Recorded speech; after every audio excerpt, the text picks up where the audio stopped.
Evet, hoş geldiniz. Çarpel Medya platformunda Alternatif Bakış'tayız. Bugün 10 Haziran 2025 Salı. Bugün Kürt siyasetinde hakikati tartışacağız. Hakikat, siyaset felsefesinde hakikat nedir? Nasıl anlaşılmalı? Bu olan bitene hakikat bağlamından nasıl bakarız? Bunları konuşacağız. Tabii bugün konuğum Şaro Garip. Pandemi döneminde bir defa birlikte olmuştuk. Benim yayın hayatındaki en popüler yayınlarından birisidir. Üzerine çok tartışılan, konuşulan yayınlarından birisidir. Onun için bugün Şaro Üstadım'ı burada ağırlamakla mutluluk duyuyorum. Alalım ekrana reji. Şaro'yu. Hoş geldin Üstad. Hoş bulduk. Sesim geliyor mu? Önce bir teknik deneme. Sesin tamamdır. Hı-hı. Fişek gibi sesin var. Güzel geliyor sesin. Bu hafta bu ilanı yayınladığımız zaman şeyde Instagram'da sanıyorum. O zaman o Instagram'daki notu koyar mısın ekrana? Bir izleyicilerimiz görsün.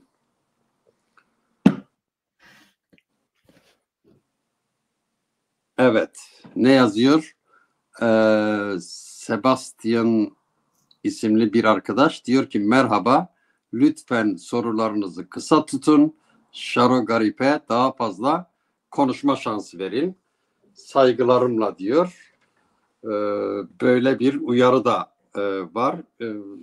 Bizim ilanın altına yazılmış bir not bu. Onun için geçen yayından da hatırlıyorum ben. Bizim bir Salim abi var. Salim abiyi tanır mısın? Tanıyorum. Silvanlı. Milliyetçilik çalışıyor da. Çeliker. Evet, Çeliker. Program sırasında bana 2'de 1 mesaj attı. Yani bırak adam konuşsun diye. Geçen yayınımızda. Sonra ne bileyim şeyden zaten yazanlar vardı. Dolayısıyla bugün biraz şöyle yapacağız. Siz böyle sınıfta ders anlatıyorsunuz gibi anlatın. Ben arada en fazla girdiğim yer ya burayı anlamadım. Burayı biraz daha açar mısın? Ya da bununla ilgili şöyle de bakılabilir mi? Olursa eğer böyle şeyler mi olacak? Müdahaleler mi olacak? Yayının sonunda alalım mı üstadım? Soru alalım mı? Tabii ki. İster misin? Tabii ki. Hani çünkü ben böyle sınıflara doldurup şeyde de hani üniversitede ya da şurada burada yaptığımız seminerlerde de öğrencileri ya da işte dinleyicileri bir sınıfa doldurup kavramlarla bombardımana tutup hadi öğrendiniz mi ben gittim falan gibisinden. O çok iyi olmuyor fakat bugün konu biraz şey olduğu için hani felsefik derinlik ve siyaset hakikat biraz şey bir konu olduğu için hani teorik bir konu olduğu için o yüzden önce bir sunum yaptıktan sonra sorularla interaktif yapabiliriz. Ya değilse şey değil yani işte ben anlatayım, ben anlattıktan sonra hadi bana müsaade bağlamında değil. Çünkü sorular da en az bizim burada yaptığımız sunum kadar değerli ve tartışmaya katkı getiriyor. Zaten buradaki maksat diskur oluşturmak ve o tartışmayı açmak. Deyim yerindeyse Nietzsche'nin dediği hakikatin uzlaşma zemini diye. Yani herkese fırsat ve konuşma özgürlüğü ve argüman yapabilme, sunabilme. Hakikatin uzlaşma zemini dediği. Sonra ona geleceğiz.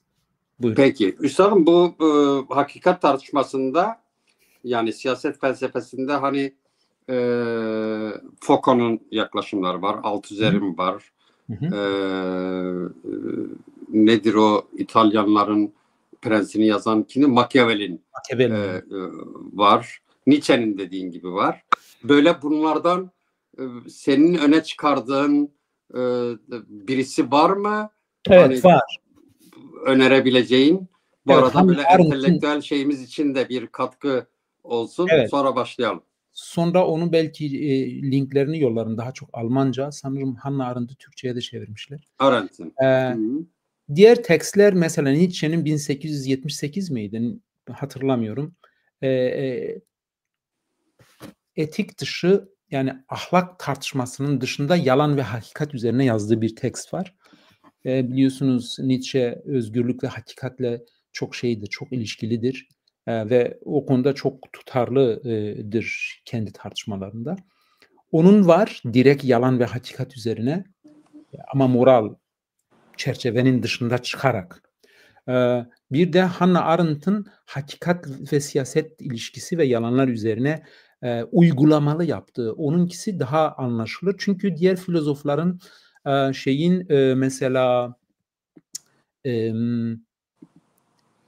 Kierkegaard'ın ya da Horkheimer'ın tekstleri, metafizikçilerin tekstleri biraz daha ağır. Çok böyle felsefede elle tutulabilir cinsten değil fazla. Ama Hannah Arendt siyaset felsefecisi olduğu için uygulamalı yapıyor. Hakikatin felsefesini siyaset üzerinde deneyerek. Bunu da zaten sonradan mesela işte şey üzerinde denediler Trump'ta. Trump bir yalan kralı mıdır? 30 bin taneden fazla söyleminde hakikat dışılık var. Bunu ya da siyasal stratejiler üzerine bir deneme yaparak Hannah Arendt'ın söylediği hakikat ve siyaset ilişkisi ve yalan ilişkisini.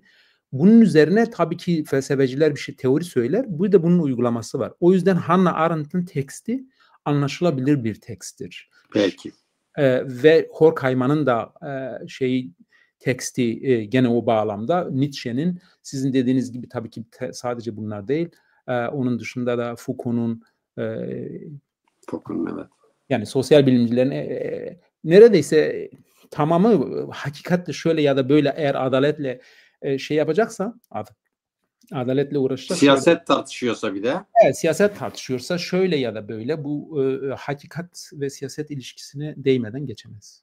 Peki, buyurun hocam. Sizi dinleyelim. Evet, teşekkür ederim. Buyurun. Teşekkür ederim.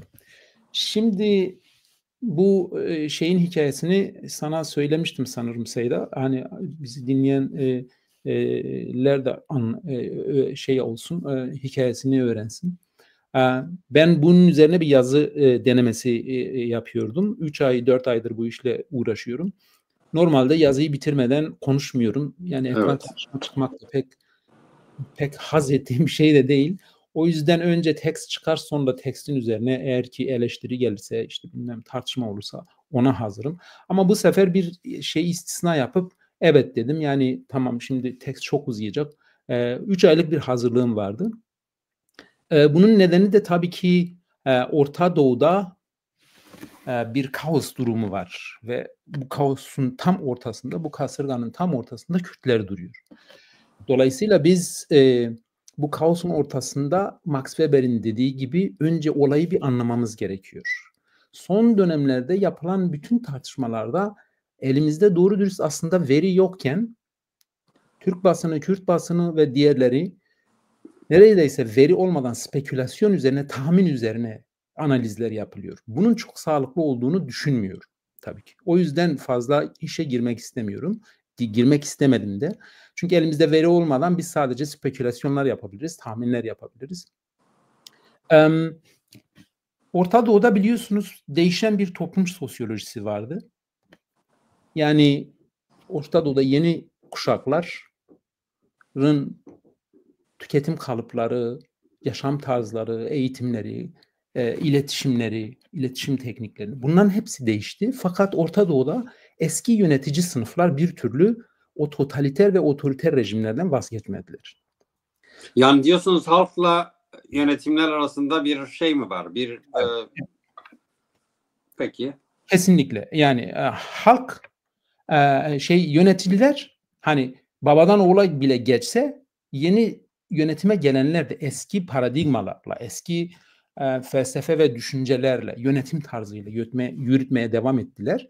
Bunlar otoriter rejimlerdi. Büyük bir bölümü. İşte bizim de sosyal bilimlerin dediği gibi demokrasi saati Orta Doğu'da durmuş durumda. Bütün her tarafta ileri ya da biraz geri giderken burada durmuş durumda. Dolayısıyla bu yöneticiler yeni kuşakların beklentilerine cevap verebilecek durumda değillerdi. Paradigmaları da yetmiyordu. Dolayısıyla biz bir alt üst oluşla 2011'den beridir Tunus'ta başlayan bir alt üst oluşla olduk, karşılaştık. Fakat bu sadece devletler için geçerli değildi. Devlet dışı örgütler için de geçerliydi. Onlar da totaliter ve otoriter örgütlerdi. Örneğin IŞİD, Hamas, Hizbullah, tabii ki bu işte gene otoriter bir yapı olarak PKK. Bütün bu örgütlerin de paradigmaları, sadece kendileri değil, paradigmaları da çöktü. Dolayısıyla çünkü bu rejimlerin, bu tür yönetim şekillerinin realiteyle bağları kalmadı. Yani şimdi diyelim ki 30-40 yıl dağda kalırsanız sosyalizasyonunuz yetmiyor. Toplumla realite arasında ciddi bir boşluk var. Bu çöküş kaotik bir ortam yarattı şimdi ve tabii ki biz yeterince informasyonlar da elde edemediğimiz için politik durum hijyen değil yeterince ya da açısından da öyle, akademisyenler açısından da öyle. Yeterince elinde veri olmadığı zaman çok da sağlıklı bir şey yapamıyoruz. Sağlıklı analizler de yapamıyoruz. Tabii birazcık da bu iş bilinçli olarak yapılıyor. Sonradan o işe gelecek sistematik yalan dediğimiz yönetimlerin basın yoluyla, elitler aracılığıyla politik ve sosyal ortamda yeterince hijyenik bir ortamı sağlayamamaları. Böyle olunca tabii ki Kürtler biz kabul etsek etmesek de kuzeyde bir yenilgi durumuyla karşı karşıyayız. O Rojava için hala Rojava risk ve şeyin kenarında duruyor. Risk ve şansın kenarında duruyor. Fakat orası da daha belli değil. Aynı şey Güney içinde öyle. Çünkü Irak rejimi de şimdi merkezi yönetim hareketlenmeye başladı. Dolayısıyla bu yenilgi ve kaos dönemlerinde suçlama savaşları yaşanır. Sen yaptın, diğeri yaptı, sen az yaptın. Oysa yaşananlardan herkesin payı vardır. Bazılarının fazladır, bazılarının azdır. O yüzden ben bugün Hannah Arendt'ın yöntemine başvurmayı istiyorum. Çünkü Hannah Arendt Eichmann bir subayı, SS subayı Arjantin'de yakalayıp getirilince Kudüs'e yargılanması ve o Yahudileri şeylere göndermişti. Fırınlara göndermişti, gaz odalarına. Herkes müthiş öfkeliydi. Yani bağırıp çağırmalar, hakaret etmeler. Hannah Arendt ise sakin olmalarını söylemişti. Bu işin mekanizmasını anlamasak sadece Eichmann'ı suçlamakla biz yol alamayız. Fazla yol açıcı değildir. O yüzden de ben de aslında biraz Kürtlerin işin politik tekniği dışında, sosyoloji tekniği dışında işte silahlar nereye teslim edilecek, yasa çıkacak mı, çıkmayacak mı, Öcalan'a villa mı yapılacak yoksa dışarı mı çıkacak, işte diğer PKK'nın önde gelen isimleri nereye gönderilecek falan filan. Bunlar işin detayları aslında. O yüzden ben biraz daha işe siyaset felsefesi açısından bakmak istedim. Hakikat sorunu üzerinden bunu anlamak istedim. Biliyorum yani felsefik sorunları tartışmak biraz kuru gelebilir. Fakat deyim yerindeyse Orta Doğu'da özellikle Kürdistan'da da tuz da koktu. Yani hakikatin ne olup olmadığını artık bazı gençlerle konuştuğum zaman diyorlar biz artık olayları çok sağlam birbirinden ayırt edemiyoruz. Ne doğrudur, ne yanlıştır, hangisi hakikattir. Böyle zaten siyasetin ya da yönetimlerin ulaşmak istediği şey de bu hakikatle, hakikat dışılık, ona siyaset biliminde yalan diyorlar. O aradaki şeyi birbirine katıp görüntüyü bu muğlaklaştırmak ve oradan yönetimi devam ettirmek ve karamsarlık ve kararsızlık yaratıp hakikatin ne olduğunu gizlemek açısından daha Arendt sanıyorum buna diyor değil mi? İnşa edilmiş gerçeklik diyor. Evet, yani inşa edilmiş dışında, değil mi? Evet, öyle diyor. Peki bu post-truth'la da bunun bağlantısını kurabiliyor muyuz? Post-truth da bir tür başka çarpıtılmış bir şeyi, bir durumu, bir gerçekliği inşa ediyor ya. Arendt Evet, sanıyorum. evet. Evet. Ben onlara geleceğim. Şimdi Peki. biraz konuyu açmak aslında. Peki. Kavram Tamam. olarak Ben hakikat. kendimi tutamadım gene. Tamam, iyi. Kusura Yani o bakma. tartışma iyi. Ben şeyi anladım, sizin nereye getirmek istediğiniz. Fakat siz biraz acele ettiğiniz için Peki. oraya geleceğiz. Şimdi önce kavram olarak hakikat nedir, onunla başlayayım. Sonra hakikat üzerine farklı birkaç tane felsefik yaklaşımı söyleyeyim. Onunla çok uzun olmasın. Sonra da uygulamalı siyaset felsefesinde Hannah Arendt'ın bu işi nasıl uyguladığını yaptıktan sonra da kısaca Kürdistan'daki siyasetle hakikatin ilişkisine bakıp Peki. sonra sorulara geçeriz. Şimdi hak kelimesi biliyorsunuz Arapça bir kelime ve bir şeyin üzerinde tasarruf yetkisinin olması, mesela mülkiyet, oy hakkı, bu ya da yasada öngörülen, yasal olan hak. Tabii ki hak, hukuk ve hakikat, bunların hepsi aynı kökten geldiği için hakkın başka bir anlamı da var Arapçada. Reya hak gibi dediğimiz, yani tanrısal olan, tanrı, hak dediğimiz şey. Bir bütün olarak hak dediğimiz şey Tanrı'dır aynı zamanda. Hakikat ise aynı zamanda işin esası, özü gibi, fakat bu sadece kavramdır tabii ki. Şeye gelirsek, hani felsefeciler bu hakikate ne diyor? Metafizikçiler mesela Kierkegaard'a göre hakikat bilginin kendisinde değil, varlığın kendisindedir. Yani İsa'dadır. Demek istediği subjenin bilgisiyle hakikate ulaşabiliriz. Yani İsa'nın vasıtasıyla Tanrı'ya ulaşabiliriz. Ona göre Hristiyanlık yol anlamında bir hakikattir, sonuç anlamında değil. Yani bir nevi hakikat arayışı da diyebiliriz bu işe. Yani İsa'nın gittiği yol, yaşam tarzı hakikattir. Zaten hani despotlar da, totaliter rejimlerdeki o şeyler de, yöneticiler de bir nevi kendisini birazcık hakikatin kendisi, meşruiyetin kaynağı gibi gösterir. İşte Machiavelli'de de bilindik üzere. Ona göre Hristiyanlığın hakikati bütün teorik hakikatlerin üstündedir. Yani İsa biricik hakikatin kendisidir. Ve Kierkegaard'a göre Hristiyanlık zaman ve mekandan bağımsız tamamlanmış bir hakikattır. Yani mutlaktır, tartışma götürmez. Yani kısaca klasik metafizikte, Hristiyanlıkta hakikat kavram olarak çok önemli bir yer tutar. Nietzsche, biliyorsunuz Nietzsche birazcık çok öfkelidir metafizik, klasik metafiziğe, Hristiyanlığa özellikle. Nietzsche insanın kendi kavramlarıyla ve kelimelerin diliyle eşyanın hakikatine ulaşması veya onunla karşılaşmasını bilinçsiz bir yalan olarak niteler. Ona göre bu bilinçsiz yalan hakikat arayışı büyür. Ona göre bu hakikat, bilinçsiz yalan içinden hakikat arayışı büyür ona göre. Ve hakikat uzlaşısı zemini ortak yaşam düzeni için sadece gerekli değil, aynı zamanda bir moral yükümlülük olarak görür.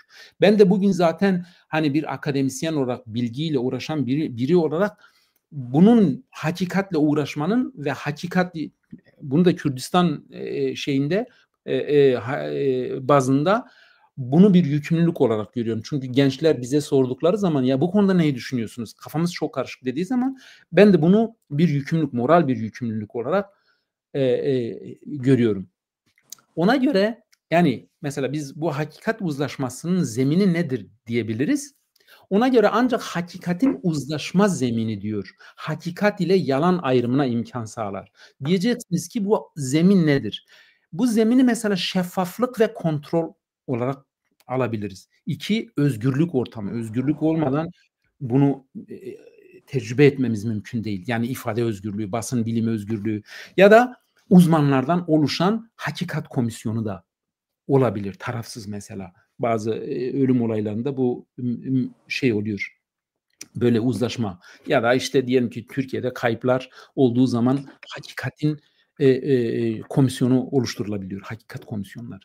Ya da toplumsal denetim ve bilinç de bu iş için çok önemlidir. Hakikatin uzlaşma zemini için. Ve diyor ki biz bu yalanı ve hakikati ancak böyle birbirinden ayırabilir. Nietzsche'nin metafizik hakikat anlayışına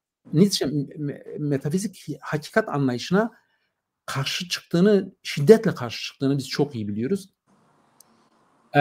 Ona göre tanrısal hakikat yani dinsel hakikat isteği yaşama düşman bir prensiptir. Çünkü bu istekte ölüm isteği gizlidir ve öbür dünya isteği vardır. Ona göre klasik metafizik ve Hristiyanlığın hakikat anlayışı bir yanılgı, bir hiledir. Ve tabii ki ona göre bu baştan çıkaran bir yanılgıdır, yalandır. Ve Hristiyanlığın biricik hakikatini reddeder. Nietzsche daha çok dünyevi olanın ve görünenin gerçek olduğunu söyler. Yani dünyevi hakikatle uğraşır. O yüzden ona göre hakikat yaşamı elde etmenin ve yüceltmenin entelektüel bir aracıdır. Ve bu yüzden hakikat yaşamın hizmetindedir diyor.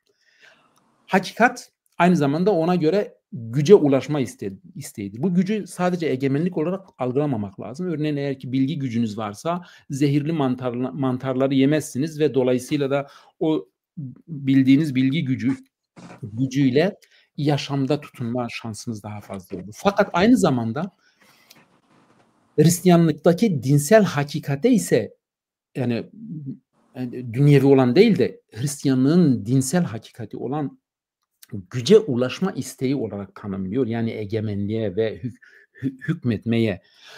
Burada güçten kastedilen dediğim gibi yani bir iktidar olma isteği ve o iktidar için bu hakikati kullanma ve oluşturma. Ona göre hakikat bir illüzyondur. Yani kullanışlı metaforlardır. Örneğin diyor ki paranın üstündeki semboller bozulursa artık o para değil sadece metaldir. Burada peki buradan çıkaracağımız iş nedir? Nietzsche'den alacağımız şey o dünyevi hakikatle uğraşıyor. Dolayısıyla diğerinin bir yanılgı, illüzyon ve güce ulaşma aracı olduğunu söylüyor. En önemlisi de benim için Nietzsche'de hakikatin uzlaşma zemini ancak onun sayesinde biz yalanı ve hakikati ayırt edebiliriz diyor. Ne? Bir daha söyleyin üstadım. Yalan. Diyor ki benim için buradan çıkaracağım sonuç Nietzsche'den çıkaracağım sonuç yalanı ve hakikati birbirinden ayırt edebilmemiz için hakikatin uzlaşma zemini gerekiyor. Buna da dediğimiz gibi bugün işte mesela diyelim ki hakikat komisyonları, bilinç ve kontrol, denetim, özgürlük, yani ya da işte diyelim ki politik hijyenik bir ortamda öyledir. Basın özgürlüğü, bilim özgürlüğü. Bir kendisini aşma durumu yani. Bir şeyi evet. Durumu aşma durumu. Durumu değiştirme isteme durumu. Evet kesinlikle. Evet. Ve tabii ki Nietzsche'de de görüyoruz. Onda da mutlak bir hakikat değil, hakikat arayışına özellikle vurgu yapıyor. Horkheim'a geldiğimiz zaman mesela Horkheim'a dairelerden bahsediyor. O biraz daha şeye yaklaşıyor. Artık yavaş yavaş hani somut hakikat. Bunlar genelde çok sofistike, çok abstrak şeyler. Nietzsche'nin, Kierkegaard'ın tanrısal hakikat falan ya da arayışı ya da prensipleri. Horkheim'a da biraz daha şey bulur. Sosyolog olarak, sosyal bilimci olarak biraz daha somut veriler üzerinden konuşur. Hakikatin 4 dairesinden bahseder. Birinci daire objektifliktir. Aristo gibi o da diyor ki, Aristo diyordu ki var olan üzerinde konuşalım. Objektiflik Herodot'tan beridir böyledir. Yani var olmayan üzerinde konuşmak hakikat değildir. Tabii ki biz bu hakikatten bahsederken kelime anlamı olarak diğer dillerde de öyle. Hakikatle gerçeklik her zaman aynı değil, örtüşmüyor. Arapçada da öyle, Almanca'da da öyle ve şeyde de öyle, İngilizce'de de öyle. Almanca'da da mesela Wahrheit başka bir şey, reality İngilizce'de ve Almanca'daki gibi farklı şeyler. Dolayısıyla birinci dairede diyor ki objektiflik. Onun birinci dairesi budur. Bu daireye bakarak hakikat diyor Adorno'ya göre, Horkheim'a göre hakikat var olanın kendisi değil, onun üzerinde bulunan yargıdır.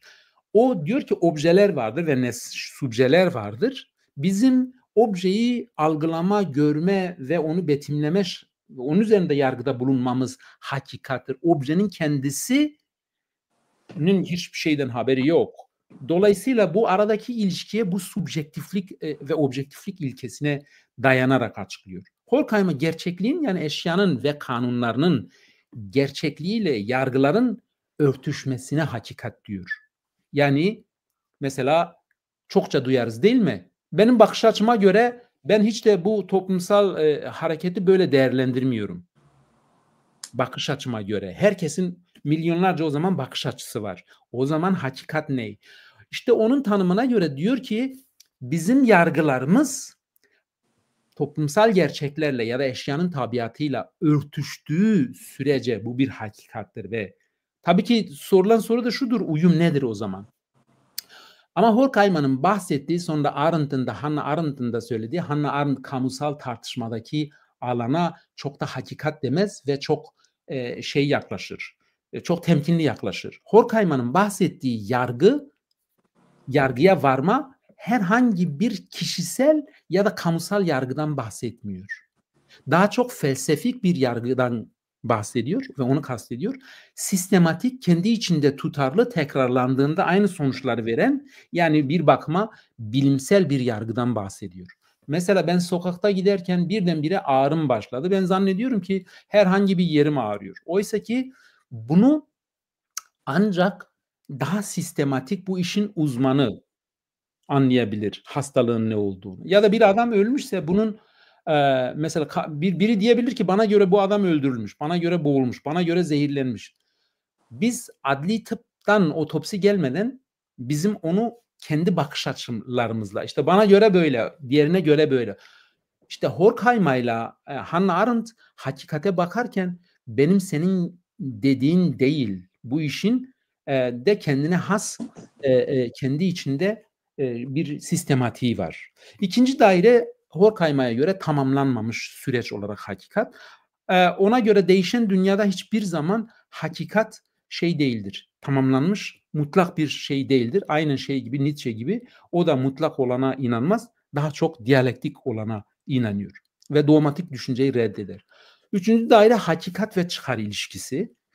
Ona göre ihtiyaçları, çıkarları, eğer ki toplumsal gerçeklik olarak biz hakikatten bahsedeceksek, ona göre ihtiyaçları, çıkarları ve politik amaçları içermeyen bir teori neredeyse yoktur. Yani hakikat, ilgiler, çıkarlar birbirlerinden uzak değiller bu fenomenler. Önemli olan diyor ama bu gerçekliğin hakikatini görmektir.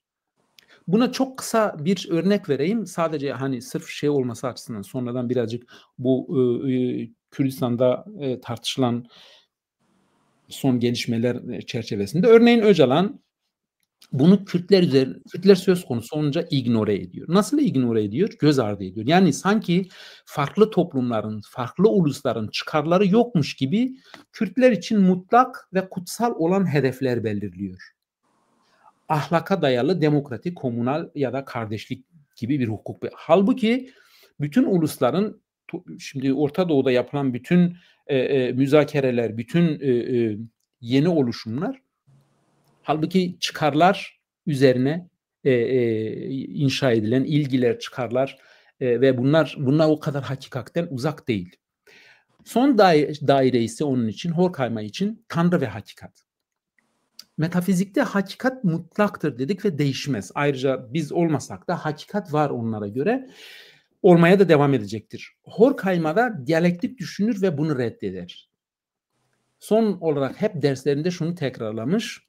Tanrı hakikattir. Tanrı hakikattir. Hakikat de tanrısaldır. Sorusunu dile getirip bu bir yanılgı mı diyor acaba?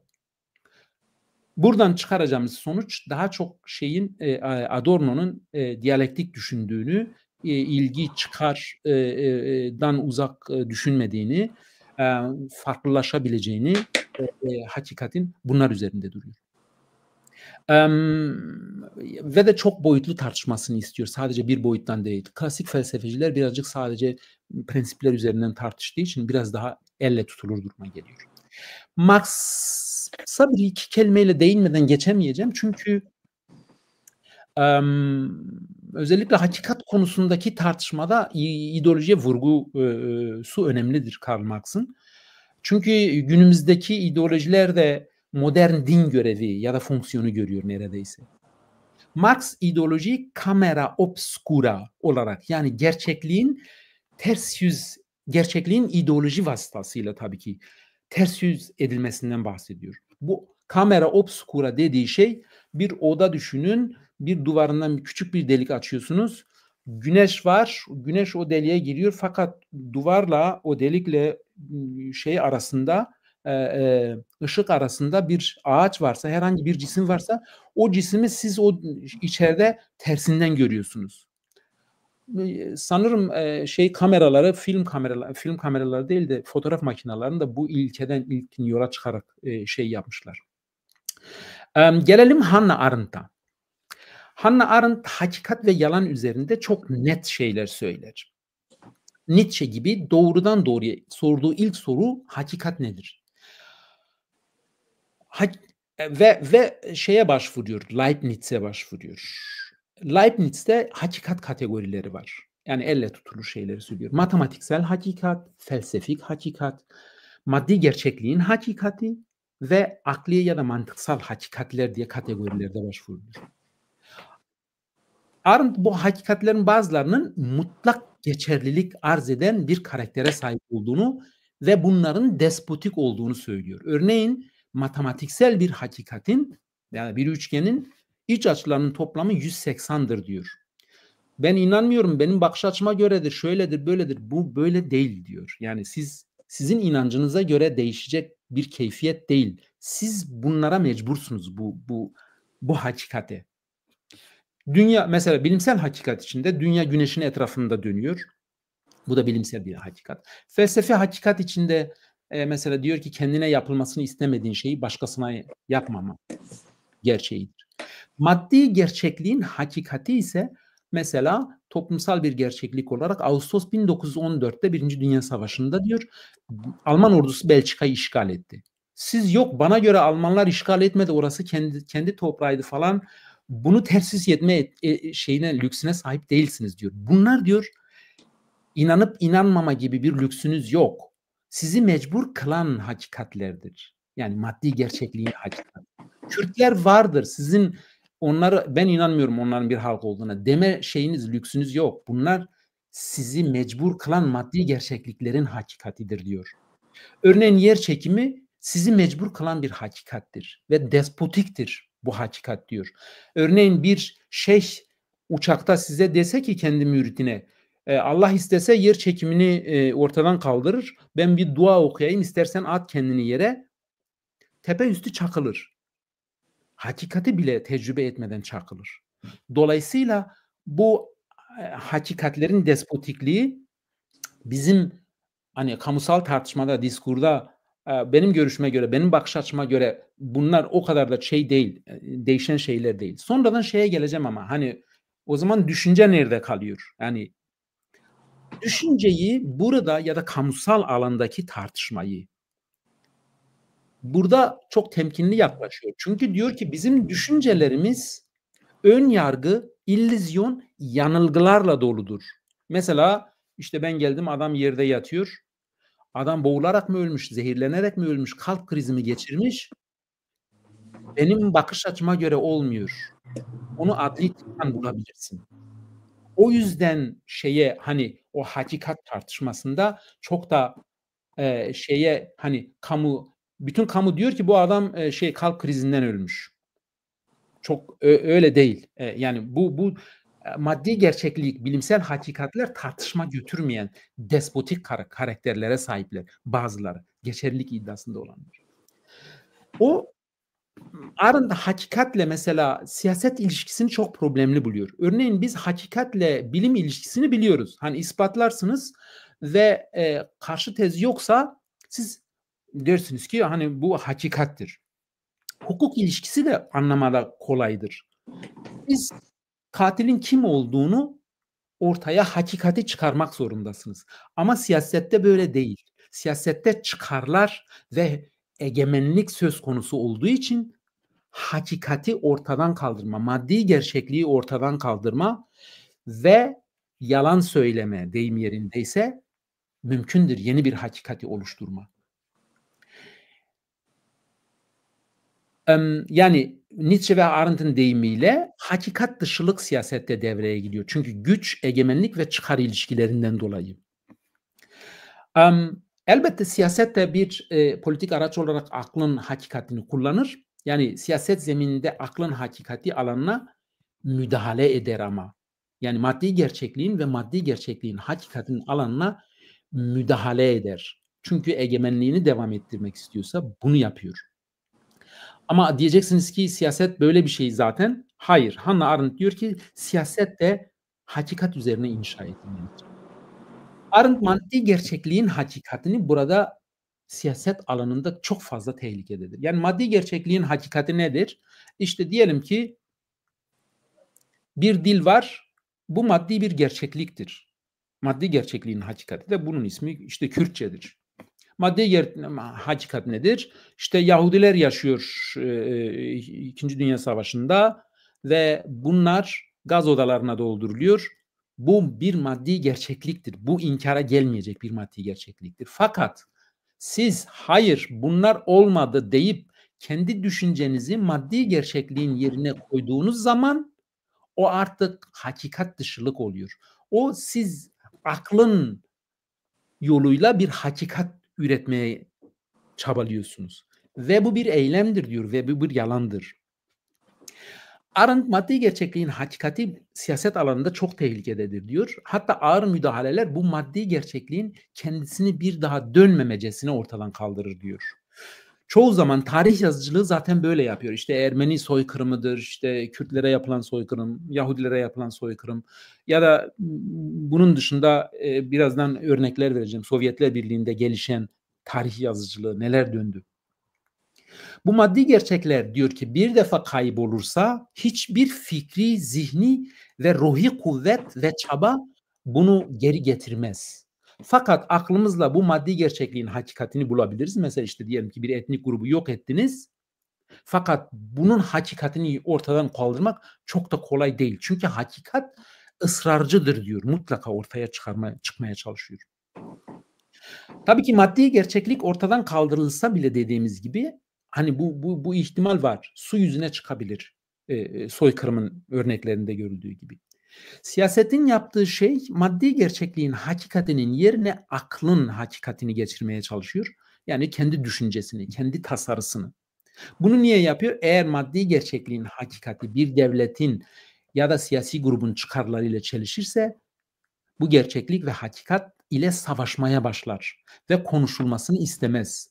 Tabu ilan edip yasak ilan edebilir. Bu gerçekliği sır ve gizem, bu gerçekliğe sır ve gizem muamelesi yapar. Yani insanları ikilemde bırakıp neyin hakikat, neyin yalan olduğunu da her zaman için stratejik olarak şey yapabilir.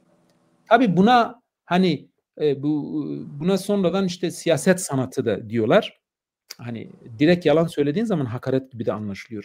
Ama bu Hannah Arendt'ın ve Nietzsche'nin söylemi, tekstlerinin birebir söylemi. Örneğin Stalin ve Hitler zamanındaki toplama kamplarından bahsetmek tabu ve yasaktı. Oysa ki bir sır değildi tabii ki yani neler döndüğünü insanlar biliyordu aslında da.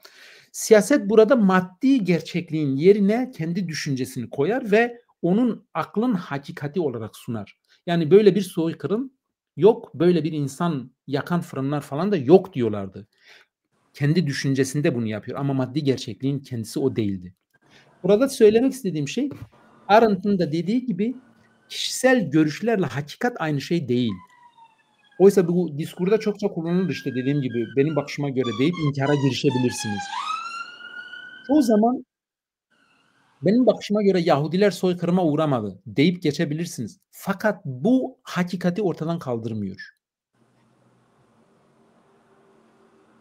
Çünkü Hannah Arendt'a göre bilimsel geçerlilik gibi, felsefi geçerlilik gibi, matematiksel gerçekler gibi mutlak geçerlilik iddiasındadır toplumsal veya maddi gerçeklikler. Bunları inkar etmek hakikati ortadan kaldırmak anlamaktır. Mesela aklın hakikatini ortadan kaldırdığınız zaman mesela diyelim ki Einstein dedi ki bir teori sundu ya da Galilei mevcut yönetim kilise bütün bunları yaktı adamın yazdıklarını fizikçinin. Bir başka fizikçi gelip bu aklın iradesiyle tekrar bulabilir. Fakat maddi gerçek ortadan kaldırıldığında onu bir daha geri getirmek imkansızlaşabilir. Ve çoğu zaman da maddi gerçekliğin hakikati de zorlaşabilir. Diyor ki siyaset zaten buna yöneliktir. Bu hakikati ortadan kaldırıp kendi aklının hakikatini koyuyor ortaya.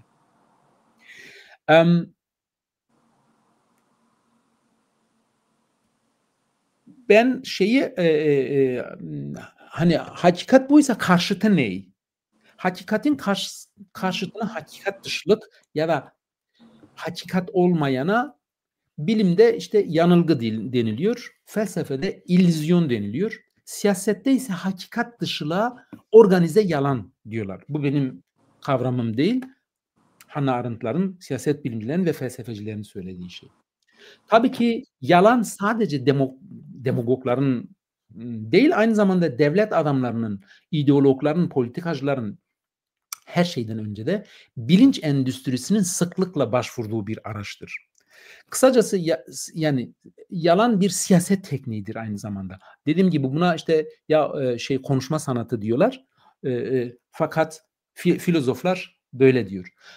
Yalanlar arasında da kategorik bir fark var. Klasik yalanlar faktları gizlemeye yöneliktir. Yani karşıdaki rakibini yanıltıp hakikati saklamaya çalışıyor. Çok lokaldir, çok şeydir. Hani dediğim gibi hakikatin faktlarını saklamaya, gizlemeye, karşıyı yanıltmaya yöneliktir. Bir de sistematik ve organize yalanlar var. Esas siyasetin başvurduğu, ideolojilerin başvurduğu şey budur. Bu tamamen yok etmeye yöneliktir. Yani maddi gerçeklik ya da toplumsal gerçeklikleri işte dedik ya bir grubu yok etmeye yöneliktir.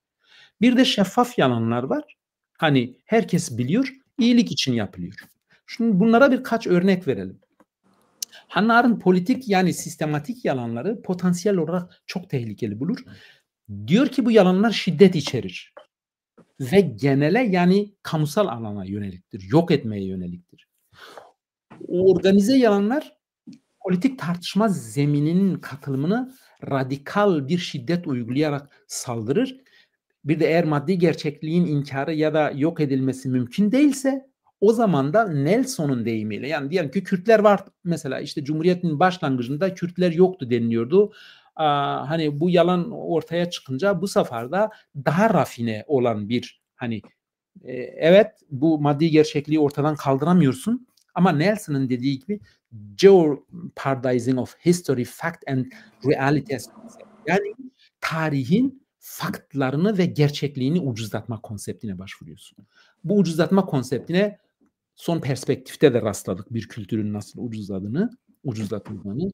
Bu da hani faktları ortadan kaldıramıyorsun. Fakat, Perspektif isimli metinde diyorsun. Evet. Orada da böyle bir şeye başvurulur. Hani maddi gerçekliği ortadan kaldırmak artık mümkün değil. 25 milyon, 45 milyonu falan. Fakat bu sefer de maddi gerçekliği ucuzlatarak tartışma zeminini ortadan kaldırıyorsun. Bunun amacı insanları kararsızlaştırmak, ikilemde bırakmak dedik. Burada yani ama kolektif bir yalanın hakikate dönüşmesi gibi bir durum da var yani. Evet zaten politika onu amaçlıyor. Sistematik yalanla elitlerinin aracılığıyla, basın aracılığıyla, propaganda aracılığıyla sonradan geleceğiz mesela bu yetmiyor sadece. Yalan söyleme yetkisi, inandırıcılık herkese verilmiyor. Mesela bu belli basındır, diktatörün kendisidir, işte devlet başkanıdır ya da bir akademisyenin ağzıyla da bunu söyletebilirsin. Mesela bir tıpçı diyebilir bu ilaç çok iyi. Bunun yetkisi herkese verilmiyor zaten yalan söyleme yetkisi. Yani bu evet üstadım bir şey soracağım. Bu planlaman kaç dakikalık? Yani şu an 45. dakikadayız. Evet bir 10 uzadı dakika. Biraz. Tamam. Benim izleyicim de şunu yani sizin insicamınızı bozmak istemem ama benim izleyicimin %75'i 50 yaş ve üzeri. Gitti mi hepsi? Evet yani %75'i öyle 50 yaş ve üzeri ve yani onun için konsantrasyon sorunumuz olabilir. Evet, tamam. O zaman ben hemen biraz Yani toparlayayım. isterseniz 2 program yaparız. Olur. Yok, Ama yok. Biz bir 5-10 dakika içinde ben bitireyim. peki. İzleyicilerimize tekrar hatırlatayım. Evet, benim Bu görüşme arada göre soru 45, hazırlayabilirler. evet, Soru şey hazırlayabilirler. 45 yapabilirler. dakika oldu. 45 dakika. Üstadım soru alacak. Evet. Buradaki amaç tartışma konusu olmayan çıplak faktları ucuzlatmak, siyasetin kendi temelini ortadan kaldırıyor tabii ki. Yani tartışma ortamını kaldırıyor. Şeyin dediği hakikatin uzlaşma zeminini ortadan kaldırıyor. Nietzsche'nin dediği. Esas amaç maddi gerçekliğin yalan ile ikame edilmesine yöneliktir. Bu sayede yeni bir maddi gerçekliğin hakikati üretiliyor.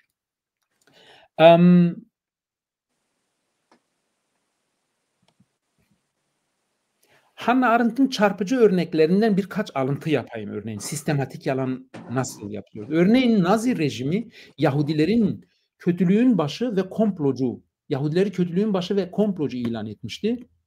Bu onların düşüncesi ve ideolojisiydi tabii ki, yani Nazilerin. Sistematik olarak yaygınlaştırılmıştı. Bunun maddi gerçeklikle bir alakası yoktu. Yani Yahudiler bir topluluk olarak kötülüğün başı, komplocular falan filan. Böyle değildi. Dolayısıyla yalan elitler, basın tarafından, rejim tarafından sistematik olarak propaganda edildi ve bu yalan tabii şiddet içeriyordu diyor Hannah Arendt. Çünkü bu yalanla şeylerin sonu getirilecekti. Yahudilerin sonu nihayet öyle getirildi. Bütün yalanlar şiddet içeriyor diyor. Hem Nazi hem Stalin rejiminde toplama kampları bir maddi gerçeklik dedi ve bu yalan şiddet içeriyordu. Bunun aksini iddia edenlerin hepsi ya Sibirya'ya sürülüyor ya da infaz ediliyorlardı.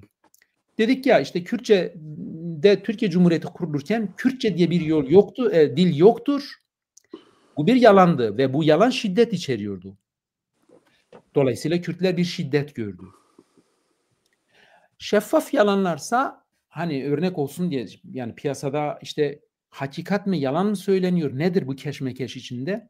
Şeffaf yalana örnek olarak Kennedy Berlin'de şey demişti, işte ben bir Berlinliyim. Halbuki hem dinleyenler hem söyleyen biliyordu bunun bir yalan olduğunu, ama bunu bir ortak iyiliğe adamıştı. Hani bununla ya ben işte biz Batı blokuyla beraberiz ve bizim normlarımız aynıdır, ben de bir Berlinliyim diyor.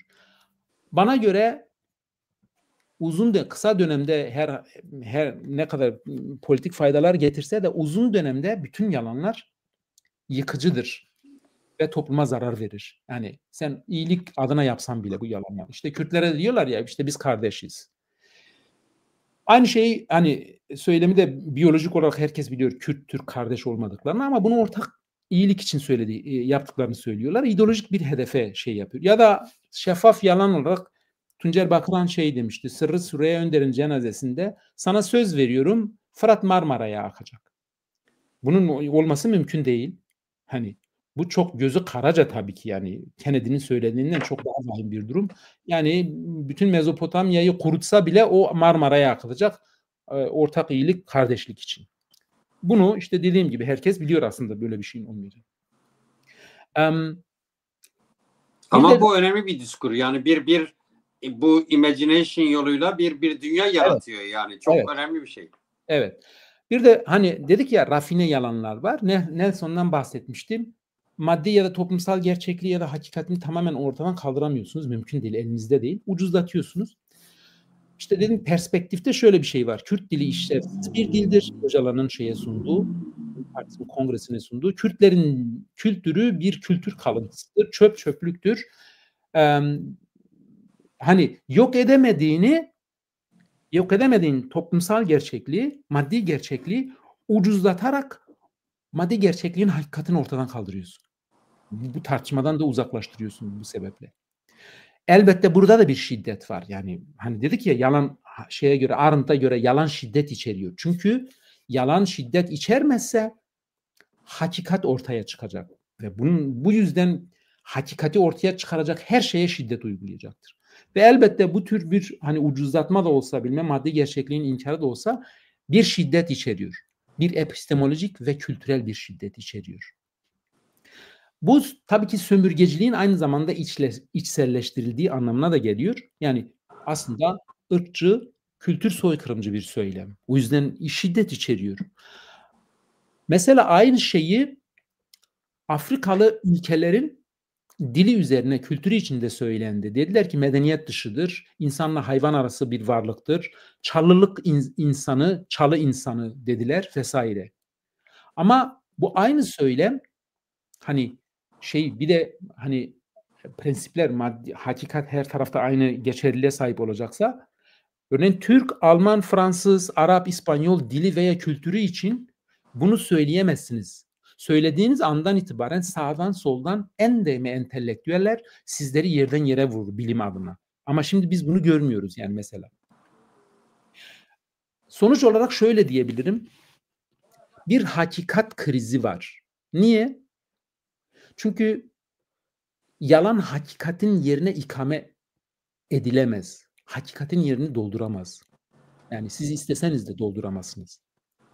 Yalan zemini olmayan bir boşluktur. Çünkü gerçekliğin faktlarından yoksundur. Siz sadece düşüncede öyle bir şey tasarlıyorsunuz. Kürdistan'da sadece siyasetin değil, düşün dünyasının da büyük bir bölümünün hakikatle ilişkisi problemlidir. Ve realiteden kopuk. Hem siyasetin, bu bir tek şey için değil tabii ki. Hani bir parti için değil. Güneyden kuzeye kadar, Rojava'ya kadar birçok partinin siyasetle realiteyle olan bağları kopuk. Yani Orta Doğu'daki kriz gibi. Eski yöneticiler, yeni kuşaklar. Also biliyorum siyaset söylediklerimizi haz etmeyecek. Fakat bilimde, felsefede, hatta hukukta hakikat arayışıyla yükümlüyüz biz. Yani biz sadece siyasetin söylediği, propaganda ettiği her şeyi alıp kullanamayız. Ama entelektüelin derdi de siyasetin ne düşüneceği olmaz yani. Doğrusunu söyler. Evet, yani biz mesela hukukta demez yani ya kim fail benim umurumda değil. Hayır, onunla yükümlüdür. Onu ortaya çıkarmak, hakikati ortaya çıkarmakla yükümlüdür. Hannah Arendt diyor, hakikat diye bir erdem siyasette yok. Ama olması gerektiğini düşünüyor. Yani hakikat üzerine kurulması gerektiğini. Tabii ki Orta Doğu, yani Türkiye, İran, Irak, Suriye'de, özellikle de Kürdistan'da bir hakikat krizi yaşanıyor. Çünkü siyaset zemini, bilimsel zemin, genel olarak da düşünsel zemin yeterince hijyenik değil. Peki üstadım, bunda şöyle bir, yani sosyolojik olarak şöyle bir fark koyabiliyor musunuz acaba? Ya da şöyle bir gözleminiz, bir geçmiş okumanıza dayanarak şöyle bir gözleminiz var mı? Mesela Birinci Dünya Savaşı koşullarında hani İsrail yoktu bölgede, Osmanlı çözülüyordu. Bir başka hakikat durumu vardı. Bu hakikat içerisinde zaman zaman kendi hakikatini dayanma çabaları oldu ama bugüne geldik. Bugün yeni bir hakikat inşası mı yaratılmaya çalışılıyor? Evet. Eskinin tahkim edilmesi mi yaratılıyor? Nedir durum? Yani nasıl bir yani şeylerin nasıl bir, yönetenlerin nasıl bir hakikati hani şiddetle birlikte örgütlemeye çalıştığını düşünüyorsunuz? Evet, ben Orta Doğu'da tekrar bir yeni sömürgecilik diyebileceğimiz bir tahakküm formu var. Yani o kaynaklar üzerinde ya da o coğrafya üzerindeki egemenlik savaşları var. Emperyal hevesler var, yani deyim yerindeyse. Fakat bu, diyelim ki oradaki diğer toplulukların çıkarlarını, Horkheimer'ın dediği gibi ilgileri, çıkarları ve egemenliklerini düşünmeden, hesaplamadan, o maddi gerçekliği yok sayarak, sanki burada Dürzüler yok, Kürtler yok, diğerleri yok, gelip o coğrafyaya Carl Schmitt'in dediği gibi büyük devlet hükmeder, en iyi o korur, en iyi o yönetir, bırakın o yapsın. Hem yerel emperyal güçler, işte diyelim ki İran'dır, İran'dır, Türkiye'dir, Suudi Arabistan'dır, İsrail'dir, hem de Amerika Birleşik Devletleri ve diğerleri, oradaki maddi gerçekliği çok fazla hesaba katmadan yeni bir aklın hakikati yoluyla kendilerince onun yerine bir düşünce koyarak yeni bir yönetim şekli getiriyorlar ve bunu Bunun hakikat olduğunu söylüyorlar. Fakat biz Birinci Dünya Savaşı'ndan bu yanadır bu krizden çıkmış değiliz. Yani bu maddi gerçekliğin yerine yalanın ikame edilmesi siyasette pek de hani başarılı değil. Toplumsal, çünkü Hannah Arendt'in dediği gibi ısrarcıdır. Hakikat ısrarcıdır. Kürtler ısrar ediyor. Dürziler kendine ısrar ediyor. Siz bu maddi gerçekliğin üstüne ancak inşa edebilirsiniz. Yaşamı ve siyaseti hakikat üzerine inşa etmek doğrusudur. Fakat dediğim gibi işte Hannah Arendt, Adorno diye Horkheimer falan, onlar diyorlar ki siyaset buna izin vermiyor. Çünkü çıkarlar ve hükmetme savaşları onların yalana başvurmasına, yalan da şiddet içeriyor diyor. Kürtlerde de kriz var dediniz. Yani evet. Kürtlerin de hakikat arayışında kriz var dediniz. Hı-hı. Kürtlerdeki bu kriz yeni sosyolojik değişimlerin getirdiği bir kendisini aşamama durumu mu? Yoksa bölgedeki hegemonik kolonyal güçlerin denetiminin bir sonucu mu? Onun bir etkisi mi? Yani tabii ki biz şeyden bağımsız düşünemeyiz. Dış güçlerle oradaki yerli şeylerin, halkların her birinin çıkarları farklı. Her birinin değişik paradigmaları var. Fakat diyeceksiniz ki hani paradigma olmasın mı? Hani mesela evet, paradigma olabilir. Maddi gerçeklikle ne kadar uygunsa o kadar doğrudur. Mesela Kürtlerin şimdi kendilerine yıldızlarda kendine bir gelecek vaat ediyor Kürtlere. Bu paradigmanın maddi Kürt gerçekliğiyle, toplumsal gerçekliğiyle bir alakası yok. Ya da diyelim ki oradaki güçler geldi, dışarıdaki güçler kendi paradigmaları var. Emperyal bir düzen içinde yapmak istiyorlar. Orta Doğu'ya yeni bir düzen vermek istiyorlar. Birinci Dünya Savaşı'nda yaptılar. Milletleri, dinlerin hiçbirini kale almaksızın cetvelle çizdiler. Bu maddi gerçekliğe aykırıydı. Ve bu bir yalandı. Ve şiddet içeriyordu. Saddam'dan Esad'a bilen diğerlerine kadar. Ve tabii ki hani dediğim gibi bu sefer de sadece onlar değil, bu sefer de değişik devlet dışı örgütler de aynı şeyi yaptılar. Hakikatle bağları kopuk, kendilerine paradigmalar, maddi gerçeklikle yapmayan, uyuşmayan, maddi gerçekliği yok aslında öyle bir zeminin. Bu yüzyılda böyle bir toplumu inşa etmemiz mümkün değil. Ya da Öcalan'ın ahlaki toplum önerisi. Dünyevi bir hakikat değil. Dünyevi hakikat işte hukuk düzenleri, toplumsal düzenler, uluslararası yasalar ve bunların üzerinden bir hakikat var. Bu hakikati okuyabiliyoruz. Ama sizin inşa ettiğiniz hakikat ya da siz Üstadım, orada bir toplum projesi mi var? Bir laf salatası mı var? Yani toplum projesi olsa mesela oradaki en önemli vurgu komünlerdir. Değil mi? Komünü açması lazım. Yani nasıl bir komünler yaşam nasıl olacak? Bunu açması lazım ama bunlarla ilgili hiçbir şey yok. Evet. Ve buna giden yani ama HDP de yapan, HDP'de teorik arka zemin hazırlayan bir metin var ortada. Dolayısıyla bana biraz laf salatası gibi geliyor yani. Evet, ben ışığı yakayım sonra hani. Peki.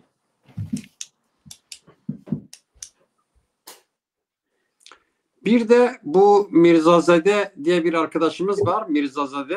Evet. Demiş, hakikatin kazandığı olmaz mı yani? Hakikat hep kayıp mı eder? Hayır tabii ki yani, ama Hannah Arendt'a göre siyasette hani siyasetin çıkarları, grupların ya da ideolojilerin çıkarlarıyla hakikat uyuşmadığı zaman başvurur. Tabii ki yani demiyor tamamen. O sadece hakikatte siyasette yalana bir politik teknik olarak nasıl başvurulduğunu söylüyor. Tabii ki yani mesela diyelim ki işte Fransa'da şurada burada toplum ya da siyaset tamamen yalan üzerine kurulmuyor. Zaten söylemek istediği de o. Yani siyaset de hakikat üzerine kurulmalıdır. Tabii ki yani o var. Hani ben demiyorum tamamen üzerine. Fakat demek istiyor. Hani siyaset bu tekniğe başvuruyor. Bu tekniğe de demokratik ülkeler çok fazla hani yalana başvurma gereği duymaz. Çünkü bilir hakikatin soluğu daha uzundur. Ama otoriter rejimler, despot rejimler daha çok ancak yalanla yönetebildikleri için bu yalan artık normalleşiyor orada. Mesela diyelim ki hani Orta Doğu'daki rejimlerde bir yalan daireleri var. Bir yalan söylüyorsun, onu örtbas etmek için ikinci bir yalan uyduruyorsun. Bu 100 yıldır devam ediyor. Toplumların oradaki krizi, hakikat krizi biraz da buradan kaynaklı. Hani sen toplumu, devleti, siyaseti hakikat üzerine değil, toplumsal gerçekliğin hakikati üzerine değil, kendi düşünceni onun yerine koyup bir paradigma, bir ütopya oluşturursan içinde bulunduğun kriz o biraz. Kürt siyaseti siz dediniz ki işte hani demin işte ya da Öcalan'ın son perspektifleri falan. Ben başta demiştim ya işte Orta Doğu'da bir hakikat krizi var. Kürt siyasetinin de bir hakikat krizi var. Müsaade ederseniz birkaç tane örnekle bitireyim. Peki. Eğer Kürtler bana göre hakikatlerini tamamen yitirmemişlerse de Hannah Arendt'in deyimiyle hakikat orta yerde baygındır. Örneğin 6 milyon Kürt'ün oyunu alıp biz Kürt Partisi değiliz demek, Kürt ve Kürdistani bir maddi gerçekliğin hakikatini ortadan kaldırıyorsunuz. Ve onun yerine kendi düşüncenizi yerleştiriyorsunuz. Yani bir toplum mühendisliği var. İşte demokratik toplum diyorsunuz. Muhtemelen bu 6 milyon oy vermeye devam edecektir ama kriz burada. Yani diğeri yapıyor ama mekanizmayı anlamak için bu 6 milyon nasıl devam ediyor bu kriz şeyi yapmaya? Bu söylenen şeyin maddi gerçeklikle alakasının olmadığını da bir yerde biliyor. Yani seçtiği partinin onun hakikatini ve hakkını aramadığını da savunmadığını da biliyor. Bu bir hakikat krizidir. Bir başka örnek mesela Öcalan'ın Demokratik Toplum ve Barış bildirisinde Kürtler için devlet, federasyon, özerklik, federalist ve kültüralist çözümler sosyolojiye uygun değil diyor mesela. Bu söylem bir maddi gerçekliği ve onun hakikatini yani Kürtlerin ulus olma hakkını ortadan kaldırmaya yönelik. Dolayısıyla buna karşı yapılan her şey şeydir. Bu hakikati reddetmek anlamına geliyor onlar için ve bir ölçüde düşünsel bir şiddet de içeriyor tabii ki. Bu biraz daha şey yaparsak onu açarsam şey yapacağım. Onu da bir iki tez olarak söyleyeyim. Hani bu hakikat ama bilimsel açıdan da şey değil. Bu hakikatin fazla tartışılmadığını düşünüyorum. Dedik ya işte hani Hannah Arendt ve Nietzsche bunlara yalan diyor. Dem ya da basın, Kürt basını bunu sistematikleştirip 50 bin tane parti görevlisinin bu hakikati yaymaya ya da işte ya da yalanı yaymaya şey yapıyor, teşvik ediyor.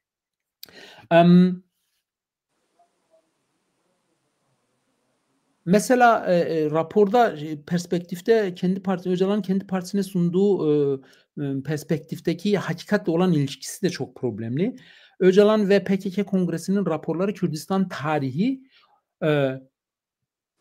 toplumsal maddi gerçekliği neredeyse yok sayıyor. Yok saymadığı yerde de ucuzlatıp tarihin dışına itiyor. Mesela işte diyor ki biz bir milattık. Ondan öncekiler böyle kötüydü, şöyle kötüydü, hiçbir şey yapmadı. Hepsini ben yaptım, ben yarattım diyor. Kendisini milat ilan ediyor. Bu tarihsel gerçekliğe aykırıdır tabii ki.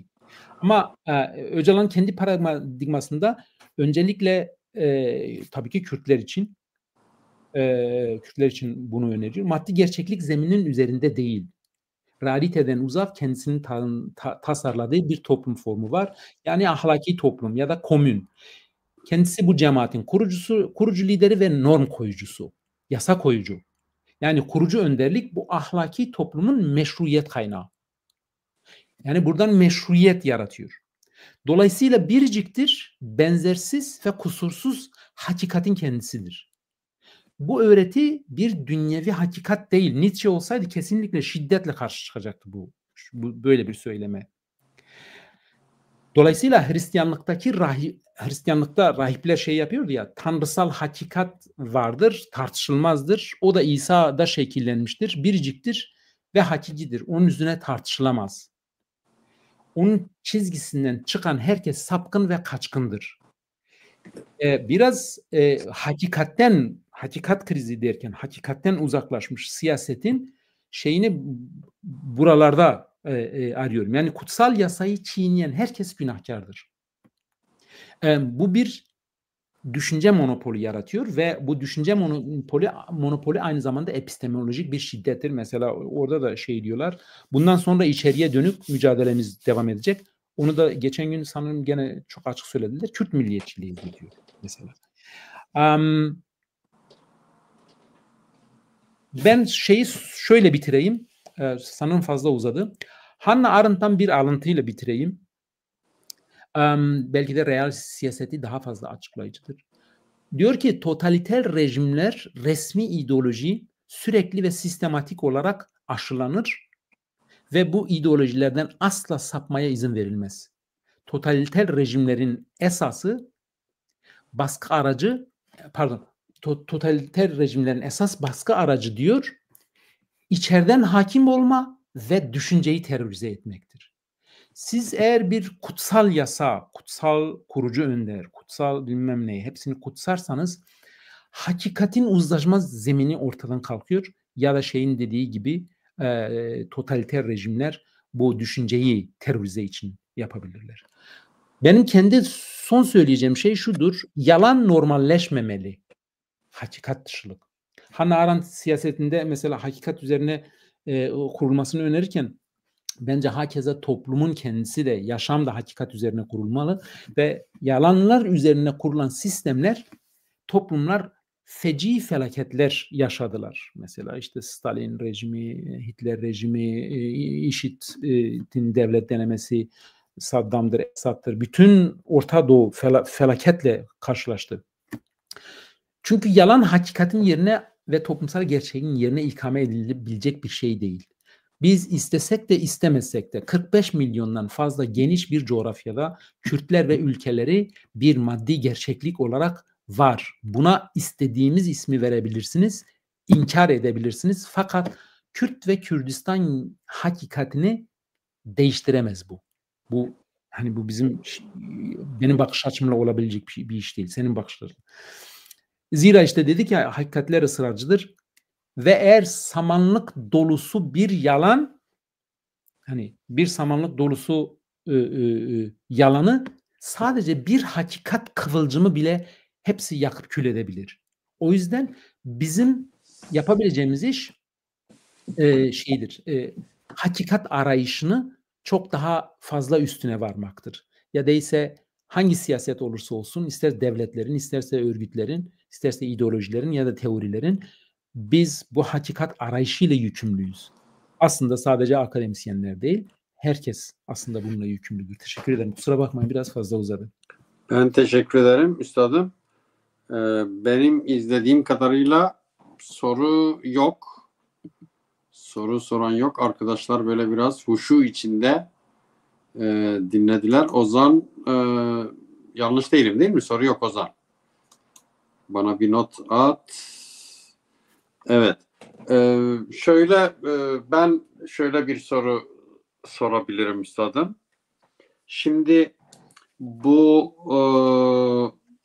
yani günümüz dünyası biraz şöyle bir şeyi geliştiriyor. Yani bu teknolojik gelişmeyle birlikte bu teknofeodalizm dedikleri bir şey var. Yani uluslararası şeyde bu bir tür içe kapanmacı, milliyetçi bir yükseliş de, sağ milliyetçi bir yükseliş de gözüküyor. Almanya'da öyle, İngiltere'de öyle, Amerika'da öyle, Latin Amerika ülkelerinde var.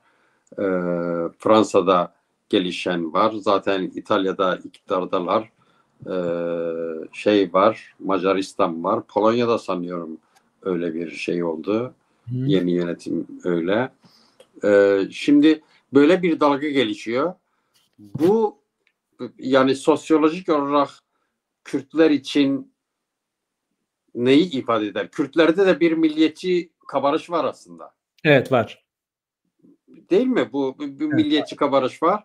Bu Kürtlerdeki milliyetçi kabarmayı e, arttıran bir şeyi olabilir mi bunun? Bir sorun bu. İkincisi şey, yani demin o Birinci Dünya Savaşı dönemiyle karşılaştırmanızı onun için sordum. Yani Kürtler bölgede demin söylediğiniz gibi 35-40 milyon, kimisi 50 milyon diyor, kimisi 60 milyon diyor. Dünyadaki Kürtleri toplarsan 80 milyon diyen var. Ama bölgedeki Kürt hareketinde bu uluslararası koşullar değerlendirildiğinde bir yeni ulusalcı bir kimlikle yeni bir dalga, bu yaratılmış yani kolonyal sistemlerin yaratmak istediği, bence bunu yani Şam beceremiyor. Bu biraz böyle çok uluslararası güçlere bağlı olacak. Irak zaten beceremiyor. Kürtlerin oradaki milliyetçi duruşlarında sorun yok ama kendi içlerinde sorun var. Demin dediğiniz gibi, yani demin dediğinize belki oradan Kürtlerin hakikat şeyleri sorunlu dediğiniz şey belki o, ama Kuzey Kürdistan'da problemli. İran Kürdistan'ı çok, yani Rojhelat'ı çok gerçekten şey yapamıyorum, yani değerlendiremiyorum. Fakat böyle bir dalga var mı? Olabilir mi? Yani sosyolojik olarak böyle bir şey yeni bir siyasal duruma, yeni bir kimlik tanımlamasına dönüşebilir mi üstadım? Evet. Ulus devlet dönemi geçmedi. Çok Yani güzel, evet. hani Geçmedi, bir de derinleşiyor aksine galiba, değil mi? derinleşiyor. Mesela 1990'lardan bu yanadır yeni çıkan devlet sayısını bile ben burada hesaplayamam şimdi. Sovyetler dağıldıktan sonra o kadar devlet çıktı. Kosova çıktı, Karabağ çıktı. Yok bilmem Sovyetlerde bir o kadar devlet çıktı. Hala çıkmaya da devam ediyor ve bu onların hakları. Başkalarının şeyi yapması, hani milliyetçiliği sadece egemen olanlara helal kılmak, sadece onların hakkı görmek zaten başta bir problem. Hani diyorlar ya işte ya dünya 1000 parçaya bölünür 1000 devlet olursa. Daha iyi ya, büyük güçler daha küçük güçlere dönüşür, dünya daha demokratikleşir. Esas problem zaten devlet olmak isteyenler değil, devlet olanların diğerlerinin hakkını yememesi. Diyelim ki 7 binden fazla dil var. İşte varsayalım ki 5 binden fazla etnisite var. 200 tane devlet var. %10 bile devlet olma hakkı tanımamışsın. Brüksel işte İsmail Hoca'nın hep söylediği gibi 1 milyon bilmem 35 milyonluk Kürtler üzerine devlet de olup olmama kararını o veriyor. Kürtler referandum yaptılar Güney Kürdistan'da. Dünya hayır diyor. Mesut Barzani'nin orada söylediği şey mesela, ya siz referandum yaparken siz bize mi soruyorsunuz?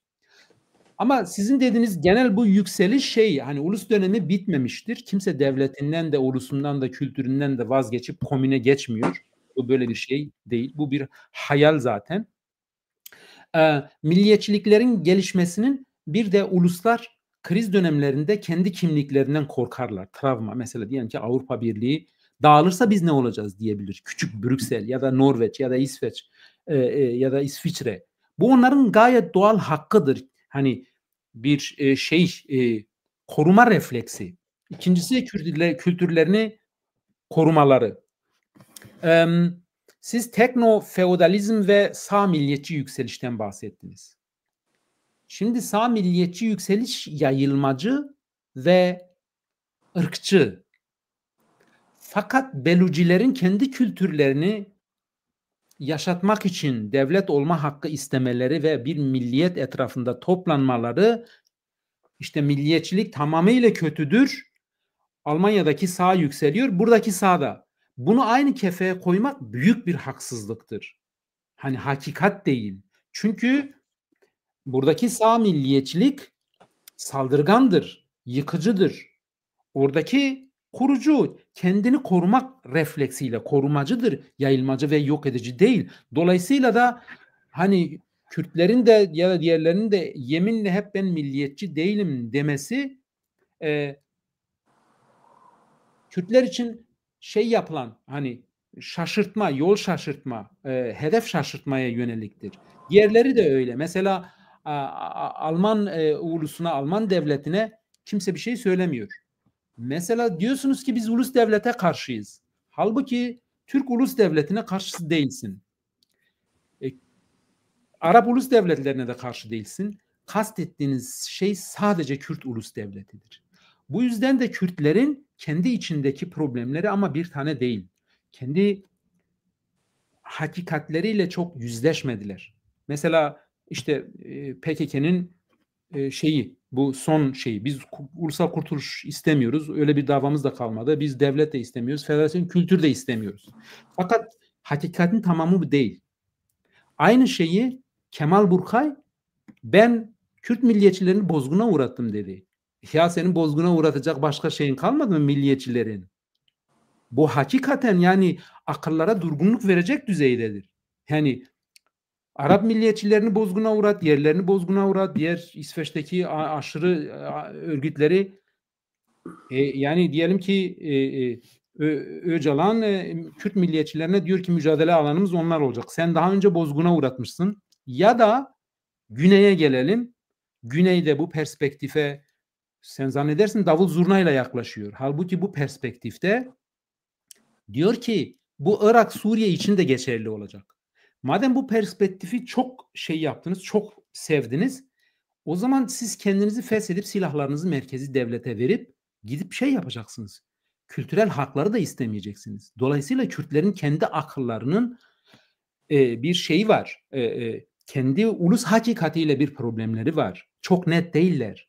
Kürt milliyetçiliği nedir? Kürt milleti nedir? Problemle mesele nedir? Onu sadece bir parti değil.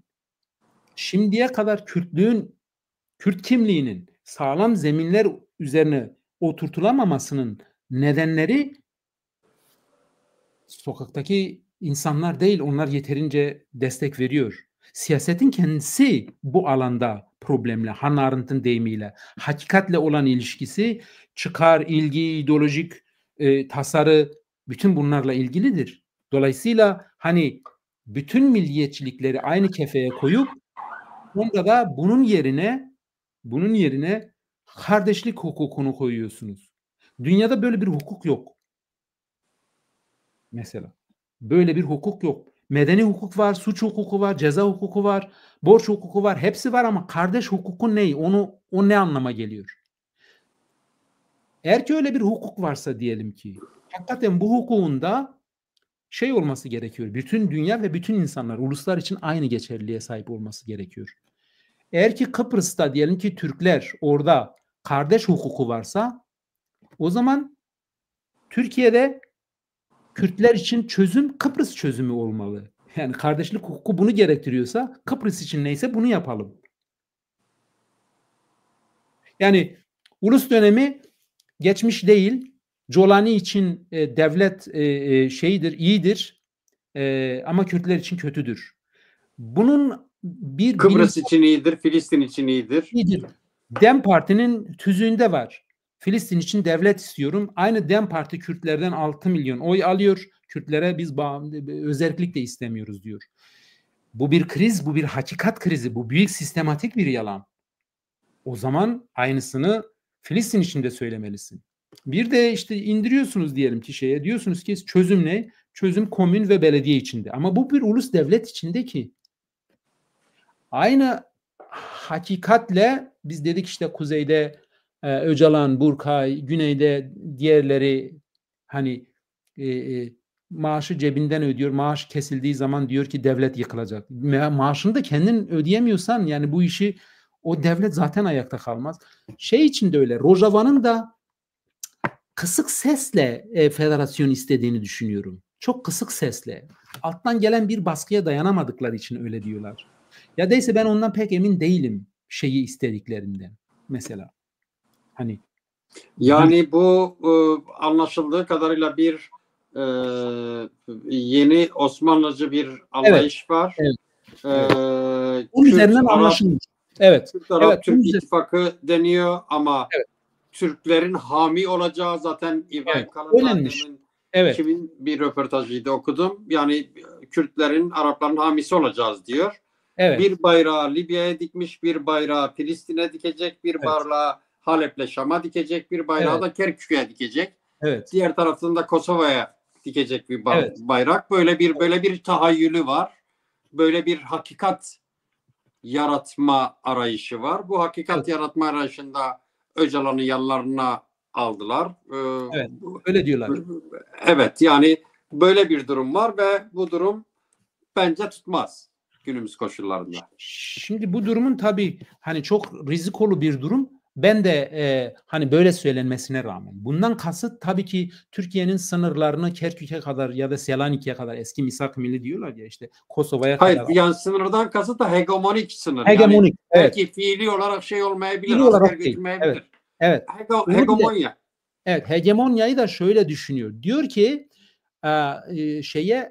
Güneylilere diyor ki git merkezi hükümete katıl.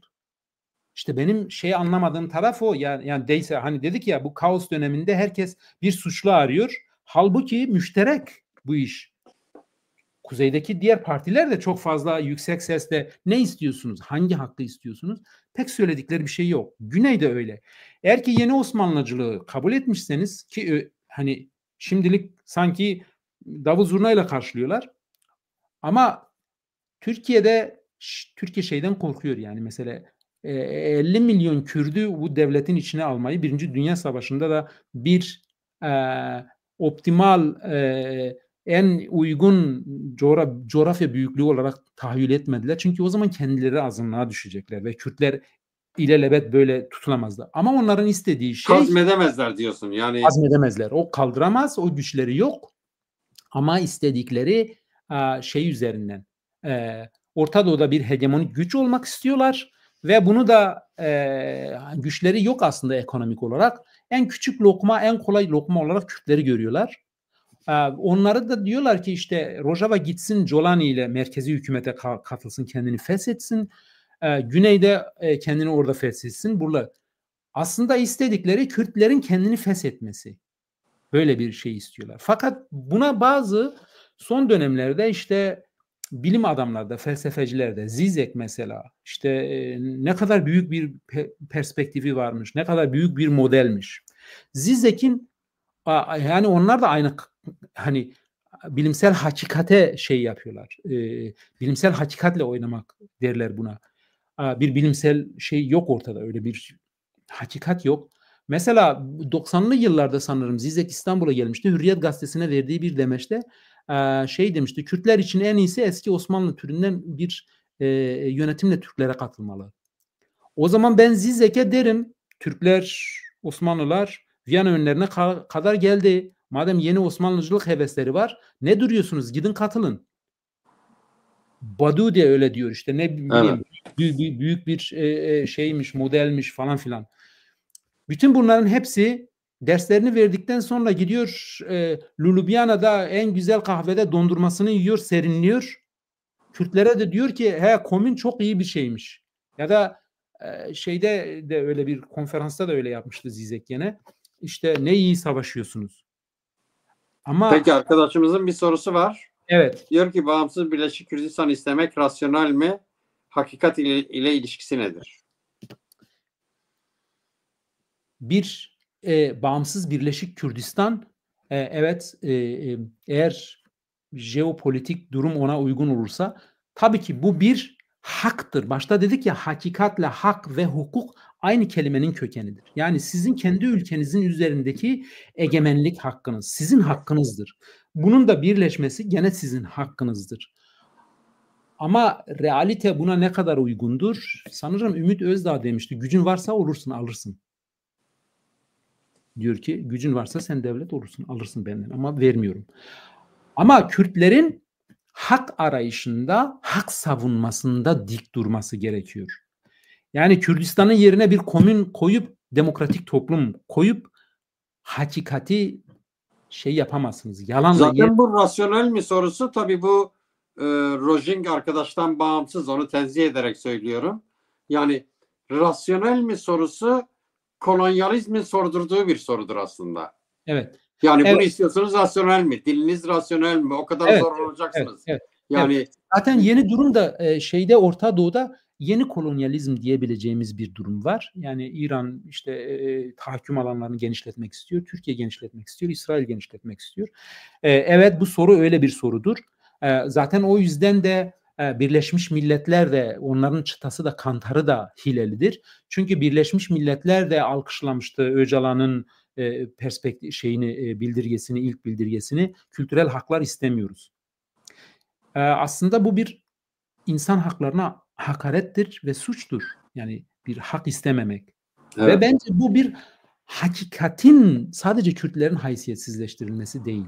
Hakikatin de haysiyetsizleştirilmesi. Çünkü siz bu şekilde evrensel bir hakkı ortadan kaldırıyorsunuz. Yani mesela diyelim ki Afrika'daki ülkelere işte ne hakkınız var ki, sizin diliniz yetersiz, işlevsiz, sizin kültürünüz çöp falan. Bunu ya da kültürel haklar gerekmez. O zaman Birleşmiş Milletler'in bu çifte standartlığı, eğer ki böyleyse, ya da Bodü ya da Zizet bunu çok beğeniyorlarsa, Birleşmiş Milletler bir insan hakları evrensel bildirgesine ek metin olarak alsın bunu. Yani ama maddi gerçeklik bu değil. Maddi gerçeklik 7.000 tane dil var, kültür var. Bunların hiçbirinin diğerinden bir üstünlüğü yok. Hepsi paralel kültür ve medeniyetler bunlar. Bunlar maddi gerçeklikler. Siz bunların yerine komün doldurulabilecek bir şey değil. Kocaman bir yani yalan kocaman bir deliktir, boşluktur. Zemin yok. Ve bu delik işte paradigma iflas ettikten sonra Kürdistan'da aslında yeni paradigma dedikleri şey eskinin, hani eskiden real sosyalizm kötüymüş, başaramamış. Şimdi biz bunu demokratik sosyalizme çevireceğiz. Eski olan bir boşluğu, büyük bir delik açıldı bu paradigmanın iflasından sonra. Bunu daha büyük bir delikle kapatmamız mümkün değil. O yüzden diğer Kürt partilerinin de bu sorun üzerinde düşünmeleri lazım. Evet, bağımsızlık Rousseau'nun dediği gibi halk olan herkesin millet olma hakkı, millet olan herkesin de devlet olma hakkı vardır. Bu tartışmasızdır. Bunun üstüne tartışma yürütmek bile abestir. Fakat bu 4 parça üzerindeki Kürtlerin bu bağımsız Birleşik Devletlere ben öngöremiyorum. Kaç yıl gider, nasıl olur bilemem. Dış dinamikler, kriz dönemleri olur, oradan bir boşluk bulup oradan yararlanabilirler mi, ya da iç dinamiklerle mi gelişir? Ama her halükarda. Yani diyelim ki Rojava bir devlet oldu, bir statü aldı, Güney bir statü, de facto devlet, Kuzey de öyle olursa. Bunların doğal ilişkisi zaten Kürtlüğün, Kürt vatanının doğal ilişkisi var. Yani ben 300 yıldır Konya'da yaşıyorum. Ben Musul yakınlarındaki Ezdilerle çok iyi dil anlaşıyorum. Mesela Benedict Anderson'a göre bu bir hayali cemaatti ve Münih'in bilmem hangi köyünde Almanya'nın Saksonya'daki Almancasını anlamazdı. Dolayısıyla hani bu sonradan standartize edilmiş bir dildi. Ama bizim hiç devletimiz olmadığı halde ben bütün Kürtleri anlıyorum. Hani Kürtlerin arasındaki o birleşiklik var zaten, demek istediğim. Devlet olmasa da var. Bu şey, gönül dünyası dedikleri, ruh dünyası, kültürel dünyada o birleşiklik daha da şey oldu, fazlalaştı şimdi. Mesela Doğu Kürdistan'da ya da Rojava'yla daha fazla bizim alışverişimiz olmaya başladı. Hı-hı. Peki. Peki üstadım, eklemek istediğin bir şey varsa ekle ve toparlayalım. Ne dersin? Evet. Ben birkaç tane örnek vereceğim. Hep diyorlar ya Peki. işte ya çözüm ne? Bir hakikate ulaşmak için biraz önce şey demiştim, hani bir bilinç de gerekiyor, ulusal bilinç. Bu bilincin mutlaka şey yapılması lazım, örgütlenmesi lazım. Mesela bizim bütün siyasi partilerimizin örgütlenme yapısı neredeyse 1970'ten kalmış. Kadrolar da biraz öyle. TikTok'taki 15 yaşındaki insanların ne istediği, ne istemediği, yani sadece 50 yaş üstü örgütleyemeyiz biz. O bitik, o bizim için. Yani önemli olan dinamik ve gençliktir. Mesela siz Öcalan'a bakarsanız diyor ki gençlik ve kadınlar diyor. Biz bunu mesela diğer Kürt örgütlerinde fazla göremiyoruz. Gençlere, çocuklara bütün bu örgütlenme, yeni modern örgütlenme tarzları. Ama kadın hareketini de ben yarattım diyor üstadım. Bir erkek olarak feministlere Ama de hakaret, zaten evet, o feministlere da de hakaret ediyor. tabii Tanrıçanın oğluyum, bana Tanrıça oğlu deyin diyor. onu feministler o zaman cevap vermek. Yani en Evet. azından diyelim ki siyaset. Enteresan bir şey yani. Evet, mesela en azından siyaset zemini. Mesela biz bilimsel olarak şey diyebiliriz. Senin dil hakkında, kültür hakkında söylediklerin yanlış. Doğru değil bunlar. Hakikat değil. O zaman ya feminist hareketler ya da feminist teorisyenler onu cevap vermeli bu işin şey Evet. olması. Yani. Alternatif şeyler, metotlar. Bence mesela şeyde Sovyetler Birliği'nde Yahudiler hep sokaklardaki süpürgeci yapılmıştı aşağılamak için. Süpürgeciler, sokağı temizleyenler Yahudilerdi. İsrail devleti kurulduktan sonra bir kütüphanede çalışan biri dilekçe verip ben İsrail'i ziyaret etmek istiyordum, bir Yahudi. Ve İsrailce öğrenmeye başlıyor. Vay bunu isteyen sen misin? KGB kayıplara karıştırıyor. Bunu duyan Londra'da 35 kadın sanırım aktivist diyorlar ki bir şeyler yapmamız lazım bir aktivist olarak. Onlar da tabii ki Yahudi şeydekiler, Londra'dakiler. Ve bunlar mesela eylemleri ilginçtir. Süpürgeyi alıp sokağı süpürüyorlar. Protesto olarak Yahudilerin orada süpürgeci olarak kullanılmalarına göndermede bulunmak için aşağılanması. Ya da bir dönem sonra toplama kamplarındaki pijamaları giyiyorlar. Ve devasa büyüyor. KGB yerini söylemek zorunda kalıyor ve ziyaretçilere izin veriyor. Şimdi hani eylem çeşitliliği, örgütlenme, farklı örgütlenmeler, bunların tekrardan düşünülmesi gerekiyor. Eski yapılanmalarla bir de işte dediğim gibi hani bu hijyenik olmayan ortamda küfür ve küfür ya da hakaret, bu tür öfke seli sonuçta sizi vurur, öbür tarafı daha da güçlendirebilir. Bunun yerine daha hani sükunetle düşünmek ve hani biz bu hakikati nasıl ortaya çıkarabiliriz ve bu hakikatin etrafında nasıl örgütlenmeli? Bu iş daha çok başarılmış değil gibime geliyor. Dolayısıyla hem sosyal medyada hem diğer şeylerde, mecralarda, partilerde geçen gün gene bir tansiyon yaşanmıştı sanırım. Vay nasıl hakaret edersin, özür dile. Bence hani özür dileyip dilese ne değişir? Daha da güçlenebilir mesela. Halbuki önemli olan o konsepte karşı senin alternatifin var mı yok mu? Kürt siyasetinin hani PKK'nın dışındakiler çok hazırlıksız yakalanmış durumda. Yani deyim yerindeyse benim gibi 40 yıl oturmuşlar. Diğerlerinin yaptığı 40 yıllık o işte ideolojik örgütlenmeyi, şunu bunun hepsini bir anda işte ya millet uyanacak, hani saf değiştirir. Böylece de biz bir şey yapabiliriz. Daha fazla güçlenebiliriz. Bunun çok şey olduğunu, bir şey stratejisi olduğunu düşünmüyorum. Diğer partiler gibi mesela diyelim ki diğerleri bir öz eleştiri, bir hesap vermeden şey yapıyorlar. Bu işleri yaptılar.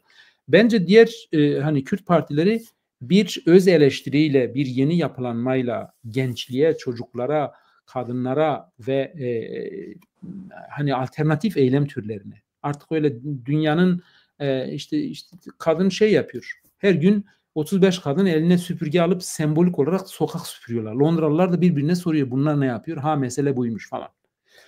Yani dünyada çok çeşitli efektif şeyler vardı, eylem türleri vardı. Bunun hak mücadelesini seni şey yapmadan, seni haksız duruma düşürmeden ya da enerjini başka yerlerde tüketmeden, enerjini var olan bir kavga üzerinden değil. Evet, biz bu hakikati tartışalım diyorum. Yani mesela olup biteni, perspektifi, yok bilmem son bildiriyi, barış gelir mi, gelir mi, gelmez mi, bu süreç nereye evrilir?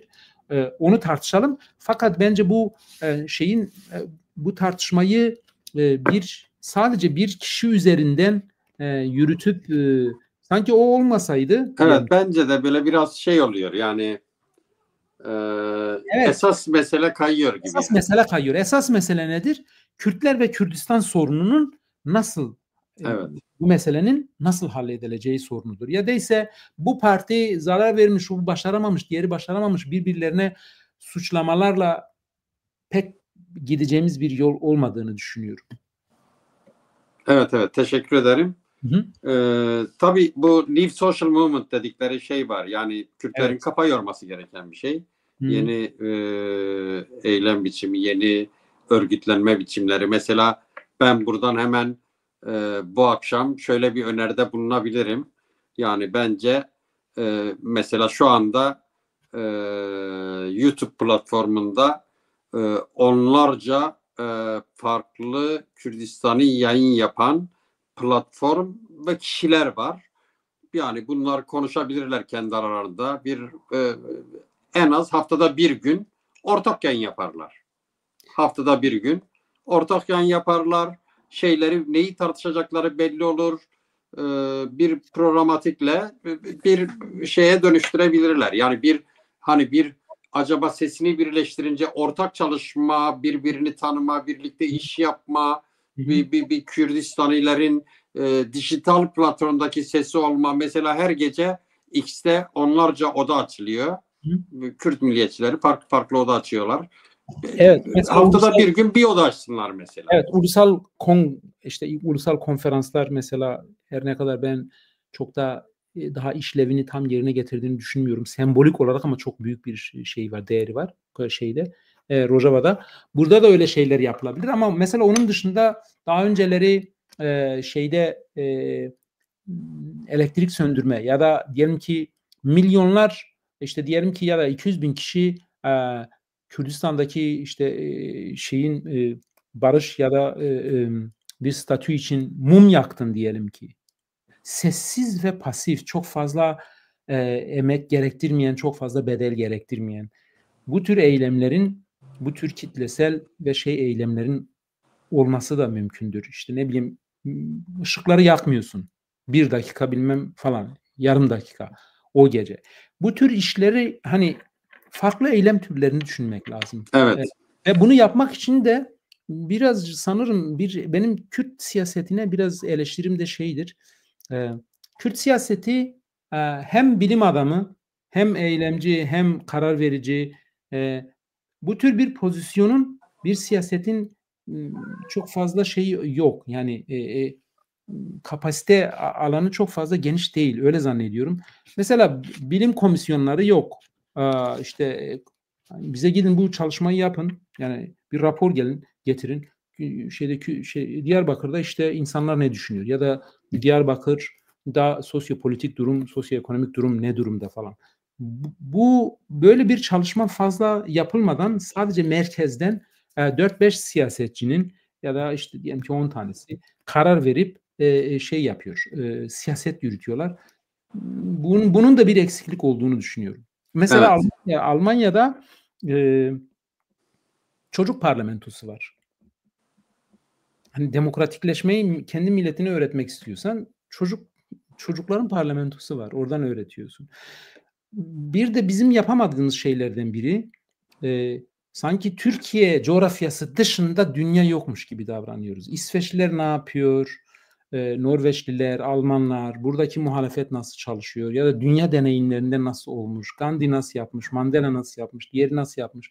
Sanki bunlardan hiç biz yapamıyoruz. Yararlanamıyoruz gibime geliyor.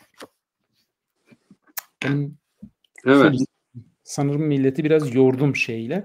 1 saat 40 dakika olmuş. Yeter bence. Tek programda biraz Üstadım, biraz fazla bir zaman.